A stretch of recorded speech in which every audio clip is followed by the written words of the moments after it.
ಯಾರೇ ಯಾವುದೇ ಒಂದು ಸ್ಟೇಜಿಗೆ ಬರಲಿ, ಹಂತಕ್ಕೆ ಬರಲಿ, ಅವ್ರದ್ದೇ ಆದ ಒಂದು ಸ್ಟ್ರಗಲ್ ಇರುತ್ತೆ. ಹೌದು. ಈಗ ಬಿಗ್ ಬಾಸ್ ಮನೇಲಿ ಪ್ರತಿಯೊಬ್ಬರು ಅವ್ರದ್ದೇ ಒಂದು ಸ್ಟ್ರಗಲಲ್ಲಿ ಬಂದಿರ್ತಾರೆ. ಇತ್ತೀಚೆಗೆ ಕೇಳಿ ಬಂದಿರೋದು ರಕ್ಷಿತಾ ಕಲಾವಿದರಿಗೆ ಅವಮಾನ ಮಾಡಲ್ಲ ಅಂತ. ಹೌದು, ಅದು ಕ್ಲಿಯರ್ ಆಗಿದೆ. ಸುದೀಪ್ ಅವರ ವೇದಿಕೆಯಲ್ಲಿ ಕ್ಲಿಯರ್ ಆಯಿತು.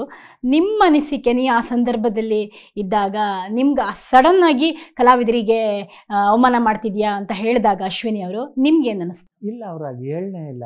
ಬಟ್ ಇಲ್ಲಿ ಹೊರಗಡೆ ಯಾವ ರೀತಿ ಅದು ಟೆಲಿಕಾಸ್ಟ್ ಆಗಿದೆಯೋ ಗೊತ್ತಿಲ್ಲ. ಅವ್ರು ಆ ಥರ ಹೇಳನೇ ಇಲ್ಲ.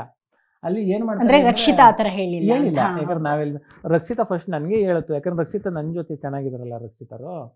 ನಾನು ಕೇಳಿದೆ, ರಕ್ಷಿತಾ ನೀನು ಎಲ್ಲರೂ ಕೇಳಮ್ಮ, ಯಾಕಂದ್ರೆ ಅವ್ರು ಓಟ್ ಹಾಕ್ತಾರೆ ಅಂತ ಹೇಳಿದೆ. ನನಗೆ ಚಂದ್ರಣ್ಣ ನಂಗೆ ಬೇಡ, ನಾನು ಅವ್ರ ಹತ್ರ ಹೋಗಲ್ಲ, ಅವ್ರ ಓಟು ನನಗೆ ಬೇಡ. ಕ್ಲಿಯರ್ ಆಗಿದ್ರು ಅವರು. ಕ್ಲಿಯರ್ ಆಗಿದ್ರು. ನನ್ನ ಜೊತೆ ಹೇಳೋದು, ನಾನು ಅಂದರೆ ನನ್ನ ಜೊತೆ ಇರೋ ನಾನೇ ಹೇಳಿದೆ, ಹೋಗಿ ಕೇಳು, ಅವ್ರು ಕೊಡೋದು ಬಿಡೋದು ಬೇರೆ, ಬಟ್ ನಿನ್ನ ಕರ್ತವ್ಯ ನೀನು ಮಾಡು, ಕೇಳೋ ಕೆಲಸನ ನೀನು ಮಾಡು ಅಂದೆ. ನನಗೆ ಬೇಡ ಚಂದ್ರಣ್ಣ, ಅವರು ಓಟು ಬೇಡ, ನಾನು ಅವ್ರು ಮಾತಾಡ್ಸೋಕೆ ಹೋಗೋದಿಲ್ಲ, ಅವ್ರು ಕೊಟ್ಟರೆ ಖುಷಿಯಿಂದ ಕೊಡಲಿ, ಕೊಡಲಿಲ್ಲ ಅಂದ್ರೆ ಬೇಡ ಅಷ್ಟೇ ಅಂತ ಕ್ಲಿಯರ್ ಆಗಿದ್ರು.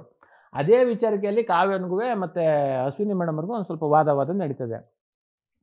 ಅದಾದಮೇಲೆ ಏನು ಮಾಡ್ತೀವಿ, ರಕ್ಷಿತರು ಅಲ್ಲಿ ಹೋಗ್ತಾರೆ. ರಕ್ಷಿತ ಇದೇ ವಾದ ನಡೆಯಾಗ ನಿಮ್ಮ ಓಟು ನನಗೆ ಬೇಡ, ನೀವು ನಿಮ್ಮನ್ನ ನಾನು ಕೇಳೋದು ಇಲ್ಲ, ನೀವು ನನಗೆ ಓಟು ಕೊಡಬೇಡಿ, ನಿಮ್ಮ ಓಟ್ ಬಂದರೂ ನಾನು ಕಾಲಲ್ಲಿ ಹಿಂಗೆ ತಳ್ತೀನಿ ಅಂತ ಅಂದಿರೋದು ಅಷ್ಟೇ. ನಿಮ್ಮ ಓಟು ನನಗೆ ಬೇಡ, ಹಿಂಗೆ ತಳ್ತೀನಿ ಅಂತ ಅಂದಿರೋದು. ಅದ್ರ ಬಗ್ಗೆ ಇದೇ ಥರ ಸೇಮ್ ಕ್ಲಾರಿಟಿ ಕೊಟ್ಟಿದ್ದಾರೆ. ಆಮೇಲೆ ಏನಾಗ್ತದೆ ಅಂದರೆ, ಅವರು ಹಂಗಂಗೆ ಮಾತು ಬೆಳೆದಾಗ ನೀನು ಇಲ್ಲಿ ನಾಟಕ ಮಾಡಬೇಡ, ಇದು ಧಾರಾವಾಹಿ ಅಲ್ಲ, ನೀನು ಪಾತ್ರ ಮಾಡಬೇಡ ಅಂತ ಅಂದಿದ್ದಾರೆ ಹೊರತು ಕಲಾವಿದರುಗಳಿಗೆ ಅವಮಾನ ಮಾಡಿಲ್ಲ. ಅದನ್ನ ಕೂಲಂಕುಷವಾಗಿ ಸುದೀಪ್ ಸರ್ ನೀಟಾಗಿ ನೋಡಿ, ಅವರು ಅಂದಿದ್ದಾರೋ ಅಂದಿಲ್ವೋ ಅಂತ ನೋಡಿ, ಅಂದಿಲ್ಲ ಅನ್ನೋದು ಹೋದ್ವಾರ ಎಲ್ಲ ಕರ್ನಾಟಕ ಜನತೆಗೆ ಅದು ಕ್ಲಾರಿಟಿ ಕೊಟ್ಟಿದ್ದಾರೆ. ಅವ್ರು ಹಂಗಂದಿಲ್ಲ ರಕ್ಷಿತಾ ಅವರು. ರಕ್ಷಿತಾ ಅವ್ರ ಬಗ್ಗೆ ಹೇಳಿ, ಅವ್ರು ಯಾವ ಥರದ ಹುಡುಗಿ ಅನಿಸುತ್ತೆ? ತುಂಬ. ಯಾಕೆಂದರೆ ಆ ಹುಡುಗಿ ಬಿಗ್ ಬಾಸ್ ಅನ್ನೋದೇ ನೋಡಿಲ್ವಂತೆ, ಒಂದು ಸೀಸನ್ನು ನೋಡಿಲ್ವಂತೆ. ಬಟ್ ಅಲ್ಲಿ ಬಂದ ಮೇಲೇ ಬಿಗ್ ಬಾಸ್ ಬಗ್ಗೆ ತುಂಬ ತಿಳ್ಕೊಂಡವಳೆ ಅಂತ ಅನ್ನಿಸ್ತು ನನಗೆ. ಬಿಗ್ ಬಾಸ್ ನೋಡೇ ಇಲ್ವಂತ. ನಾನು ಕೇಳಿದೆ, ನೀನು ನೋಡಿದ್ಯಾ ಅಂತ. ಇಲ್ಲ ಚಂದ್ರಣ್ಣ, ಬಿಗ್ ಬಾಸ್ ಅಂದ್ರೆ ಏನು ಅನ್ನೋದು ನನಗೆ ಗೊತ್ತಿಲ್ಲ. ಕ್ವಾಟ್ಲೆ ಕಿಚನ್ಗೆ ಮಾತ್ರ ಸುದೀಪ್ ಸರ್ ಕರೆದಿದ್ರು, ಇವರು ಡೈರೆಕ್ಟ್ರು Prakash sir ಕರೆದಿದ್ರು.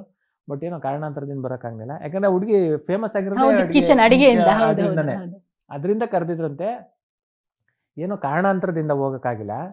But big boss ಅಂತೂ ನಾನು ನೋಡಿಲ್ಲ. ಈಗ ಬಂದಾದ್ಮೇಲೆ ಹೀಗೆ ಇರಬೇಕು ಹಾಗೆ ಅಂತ ಇದ್ಲು.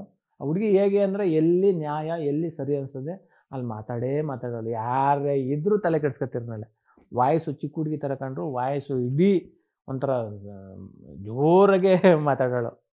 ಅಶ್ವಿನಿ ಮೇಡಮ್ ಅವ್ರು ನೋಡಿ, ಈಗ ಅವರು ತುಂಬ ಕನ್ನಡ ಪರವಾಗಿ ಹೋರಾಟ ಮಾಡಿ ಹೆಸರು ಮಾಡಿರೋವಂಥವ್ರು ಇಲ್ಲಿ ನಾವು ಹೊರಗಡೆ ಅಂತ. ಅವರು ಅದ್ಭುತವಾಗಿ ಮಾತಾಡ್ತಾರೆ ಅಶ್ವಿನಿ ಮೇಡಮ್ ಅವರು. ಬಟ್ ಅವರೇ ಅಲ್ಲಿ ಏನಾರು ತಪ್ಪು ಮಾಡ್ತಂದ್ರು ಈ ರಕ್ಷಿತಾ ಹುಡುಗಿ ಎಷ್ಟೇ ಜೋರು ಮಾಡಿ ಅವ್ರನ್ನೇ ಬಾಯಿ ಮುಡ್ಸೋ ಥರ ವಾದ ಮಾಡೋರು. ಅವರಿಬ್ರಿಗೂ ಆಗ್ತಾನೆ ಇರಲಿಲ್ಲ. ವಯಸ್ಸಿನ ಅಂತರ ಇತ್ತು, ತಿಳುವಳಿಕೆಯ ಅಂತರ ಇತ್ತು, ಎಲ್ಲ ಇದ್ರೂ ಸರಿ ಇದ್ದರೆ ಸುಮ್ಮನೆ ಆಗ್ಬಿಡೋಳು, ಸರಿ ಇಲ್ವಾ ರೈ ಅಂತ ಬಿಟ್ಬಿಡೋಳು ರಕ್ಷಿತಾ. ರಕ್ಷಿತನ್ ಬಿಟ್ಟರೆ ಬೇರೆ ಯಾರನ್ನ ತುಂಬ ಮಿಸ್ ಮಾಡ್ಕೋತೀರಾ? ಅಂದರೆ ಎಲ್ಲರೂ, ನಾನು ಯಾರ ಜೊತೆನೂ ಜಗಳ ಆಡಿಲ್ಲ ಜಾಸ್ತಿ. ಎಲ್ಲರ ಜೊತೆನೂ ತುಂಬ ಚೆನ್ನಾಗಿರೋದ್ರಿಂದ, ಒಂದೇ ಮನೇಲಿದ್ದೋ, ಎಲ್ಲ ಜೊತೆಯಲ್ಲಿ ಊಟ ಮಾಡ್ತಾಯಿದ್ದೋ, ಕೆಲಸ ಜೊತೆಯಲ್ಲಿ ಮಾಡ್ತಿದ್ದೋ, ಎಲ್ಲ ಮಾಡ್ತಾ ಇರೋದ್ರಿಂದ ಎಲ್ಲರನ್ನೂ ತಕ್ಷಣಕ್ಕೆ ಮಿಸ್ ಮಾಡ್ಕೊಂಡಂಗೆ ಅಂತ ಅನ್ನಿಸ್ತೈತೆ. ನೋಡೋಣ, ಬಂದಾಮೆ ಸಿಗ್ತಾರಲ್ಲ. ಚಂದ್ರಪ್ರಭಾ ಅವ್ರ ಹೇರ್ ಸ್ಟೈಲ್ ಯುನೀಕ್ ಆಗಿದೆಯಲ್ಲ, ಇದು ಮಾಡ್ಕೊಂಡಿರೋದಾ, ಕ್ರಿಯೇಟೆಡ್ ಅಥವಾ ನಿಮ್ಮದೇ ಅಥೆಂಟಿಕ್ಕಾ? ಇಲ್ಲ, ಇದು ನಾನೇ ಮಾಡ್ಕೊಂಡಿರೋದು. ಸುಮ್ಮನೆ ನನಗೆ ಅದೇನೋ ಕರ್ಲಿ ಅಂದರೆ ಇಷ್ಟ ಆಯಿತು, ನಾನೇ ಮಾಡಿಕೊಂಡೆ ಅಷ್ಟೇ. ಆಮೇಲೆ ಎಷ್ಟೋ ಸಿನಿಮಾದಲ್ಲಿ ಇದು ಕಂಟಿನ್ಯೂಟಿ ಆಗಿರೋದ್ರಿಂದ, ಆಮೇಲೆ ಎಷ್ಟೋ ಜನ ಹುಡುಗರು ಚೆನ್ನಾಗಿ ಕಾಣಿಸ್ತದೆ ಅಂತ ಹೇಳಿರೋದ್ರಿಂದ ಅದಂಗೆ ಕಂಟಿನ್ಯೂ ಮಾಡಿದೆ.